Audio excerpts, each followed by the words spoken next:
Design patterns often make code worse when they add freedom without constraints. If your system feels flexible but fragile, it's usually missing one pattern that restores coherence. Let me show you what it is. Hello world, I'm David Scott Bernstein and welcome to The Passionate Programmer. So how do good designs become fragile? Why does code that uses the right patterns still end up brittle and confusing? Well, most teams don't start with bad designs. They refactor towards flexibility using well-known design patterns. And then something strange happens. The code becomes more configurable, but less trustworthy.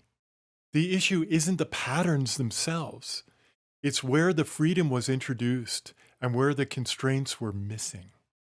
Flexibility without boundaries can create accidental complexity. Patterns can increase the degree of freedom, but sometimes it can increase too many degrees of freedom. So we need ways to constrain. The system can now represent states that the business never intended, and that becomes a source of defects. Unit tests may test one little behavior, but the aggregate behavior might still be wrong. The discomfort that we feel is a design signal, not a failure. The system is asking for constraints, not cleanup. So what does the strategy pattern give us, and what does it not give us? Strategy is a powerful design pattern. It lets you vary behavior independent from the clients that use it, and test those behaviors in isolation. But strategy assumes that any combination of behaviors are acceptable. And in many domains, that assumption is simply not true. Strategy isolates how something is done. Each strategy is independently testable. That's really powerful. Strategies compose mechanically, but not necessarily semantically. It may not make sense to mix and match different strategies. If I have an e-commerce system and I'm doing sales in different countries, then I want the currency, the shipping, the packing slip, all to be compatible with the countries that I'm working in. The strategy pattern lets us mix and match combinations. It has no opinion about which ones are valid. Business rules are often cross-cutting concerns, not local. So strategy optimizes for substitution, not for coherence. This is not a flaw. It's a boundary of responsibility. So how does this go wrong in a real system? What failure mode does strategy introduce in a real domain? When we model payment, pricing, logging, or authorization, components don't mix arbitrarily. They come in families.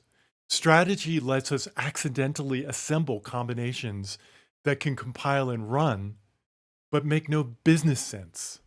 Bugs appear as policy violations, not as crashes. And this can be much more dangerous to the system. Tests don't catch this because each part is valid. It's only when we bring them all together that we see the invalid assumptions. The pipeline has no concept of families of coherence. This is where design feels too flexible. Domains have allowed axes of change. Invalid combinations are a domain smell. Designs must encode domain invariants. They must allow for valid combinations and prevent invalid ones. Without these constraints, extension becomes dangerous. Patterns give us maximum flexibility, but oftentimes patterns give us too much flexibility and we still need to constrain them. That's what factories do. This gives us the best of both worlds. It gives us the flexibility of being able to change things when we need to, but also allows us to constrain that flexibility to only valid combinations. So what is the abstract factory really for? What problem does the abstract factory actually solve? Abstract factory doesn't replace strategy. It organizes it. You don't pick individual behaviors anymore.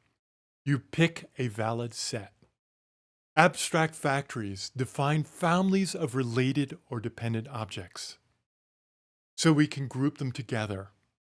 Each family represents a valid business configuration. The factory enforces invariance at construction time. This means that we don't have to spend a lot of effort writing tests for invalid combinations because they're not possible. Strategies still exist, but only inside the family, so they're constrained. The system becomes closed to invariant mixes. Extension happens by adding new families. This restores trust in the design.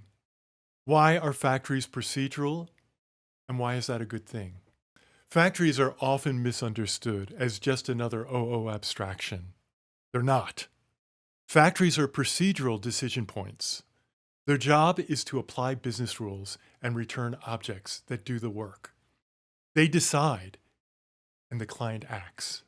By separating out those two things, the decision of what to do from actually doing it, we give ourselves flexibility. That's the key.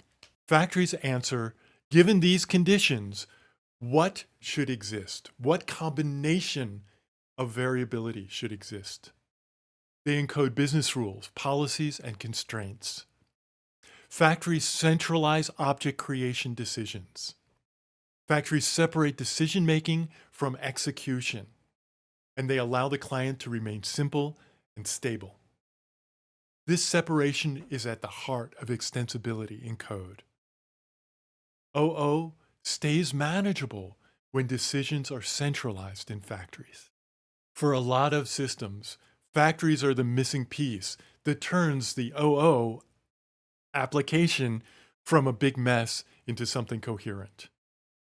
So then how does strategy pattern work with the abstract factory?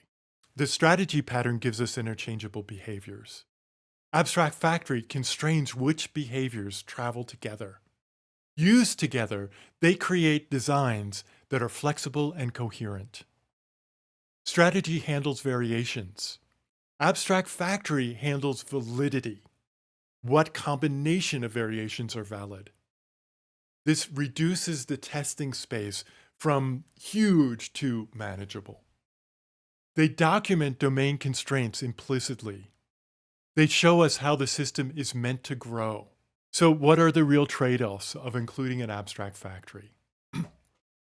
We added indirection and more files. In exchange, we removed an entire class of bugs and made extensibility safer. This is a trade that most senior developers are willing to make. So what do we gain? Coherence and domain safety. We gain simpler reasoning about the edge cases. What did we trade? More types, so maybe harder to navigate. The code is local, and the benefits are systemic. This is how OO stays scalable. This constraint is a design strength. Now that we can control valid combinations, the next question is, how do we route work through a system that keeps growing? In the next episode, we'll explore chain of responsibility, how to build pipelines that evolve without rewriting the core. This episode is part of a larger series on pattern-oriented design, using patterns as signals, not recipes.